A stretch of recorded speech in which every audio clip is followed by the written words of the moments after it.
말씀과 함께하는 성경 통독 해설 시간입니다. 욥기는 죄 가운데 살아가는 인간의 한계를 명확하게 보여주고 있습니다. 그 자신의 순결함도, 친구들의 설명도 욥 자신이 지금 당하고 있는 고통을 설명하지 못하였습니다. 사람에게서 어떤 위로도 얻지 못한 그는 하늘을 향하여 부르짖습니다.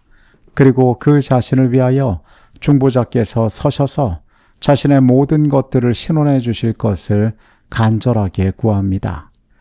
내일 우리가 읽게 될 성경의 본문은 욥기 18장부터 19장까지의 말씀입니다. 욥기 18장의 내용으로 갑니다.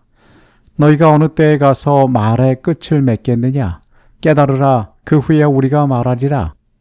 어찌하여 우리를 짐승으로 여기며 부정하게 보느냐? 빌닷은 욥을 향해 너희가 어느 때에 가서 말의 끝을 맺겠느냐며 다그칩니다.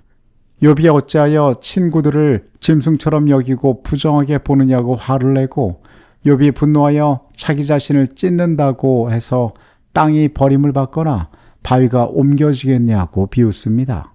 사람이 아무리 노력한다 할지라도 인과응보의 법칙은 변해지지 않는다는 것입니다.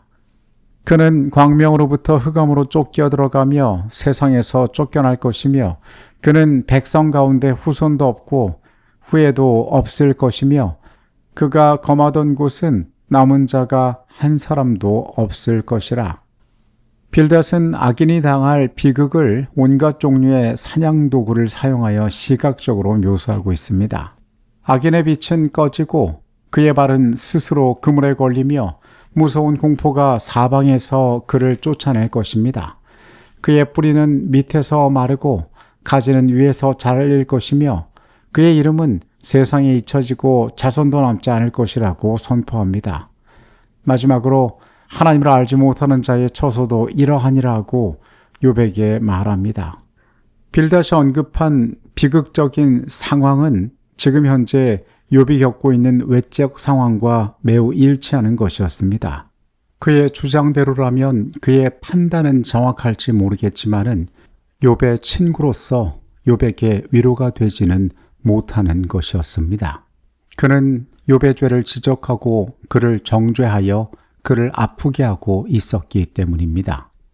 욥기 19장의 말씀으로 갑니다. 비록 내게 허물이 있다 할지라도 그 허물이 내게만 있느냐? 너희가 참으로 나를 향하여 자만하며 내게 수치스러운 행위가 있다고 증언하려면 하려니와 하나님이 나를 억울하게 하시고 자기 그물로 나를 애워싸신 줄을 알아야 할지니라. 욥은 친구들이 10번이나 자신을 학대하고 부끄러워하지 않는다며 설령 내 허물이 있다 한들 그것이 너희와 무슨 상관이냐고 항변합니다.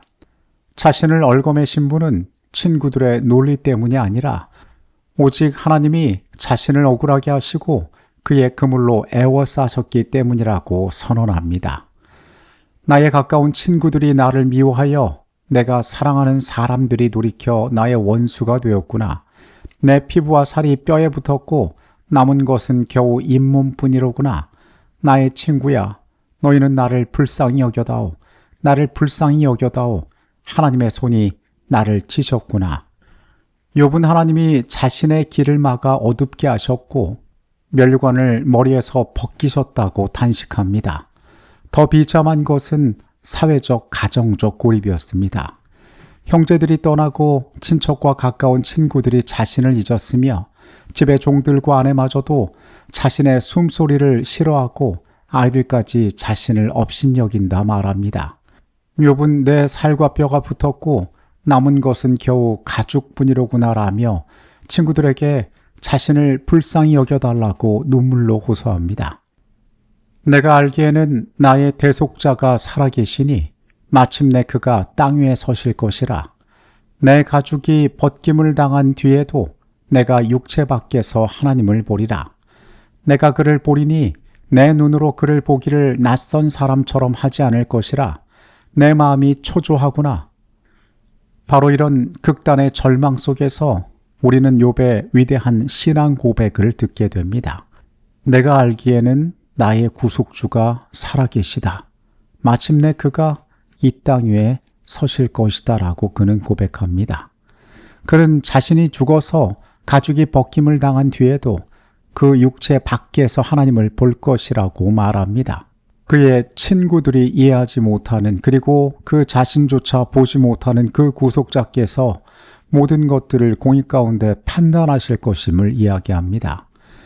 너희가 만일 이르기를 우리가 그를 어떻게 칠까 하며 또 이르기를 일의 뿌리가 그에게 있다 할진대 너희는 칼을 두려워할지니라.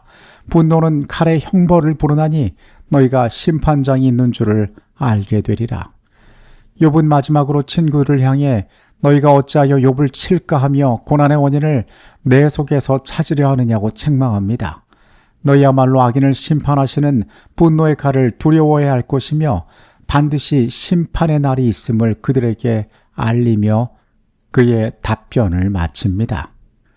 19장에서 그가 말한 구속주는 히브리어 성경에서 고엘이라는 단어가 사용되었습니다.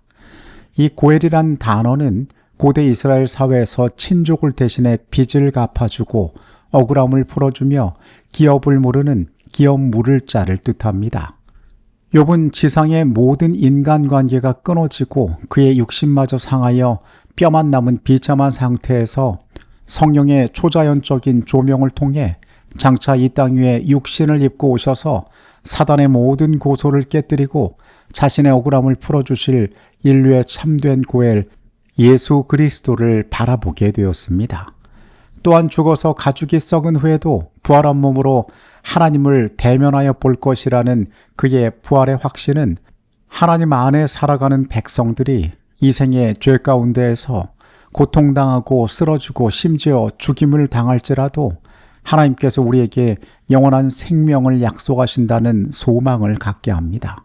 하나님의 약속은, 하나님의 축복은 현세에만 머물러 있는 것이 아닙니다. 아울러 하나님께서 이 땅을 바라보시는 관점도 사람의 그것과 다르다는 것을 우리는 기억할 필요가 있습니다. 이 땅에서 제한된 현실 가운데, 주어진 환경 가운데 우리는 부족하고 고통당하는 삶을 살아갈 수밖에 없습니다.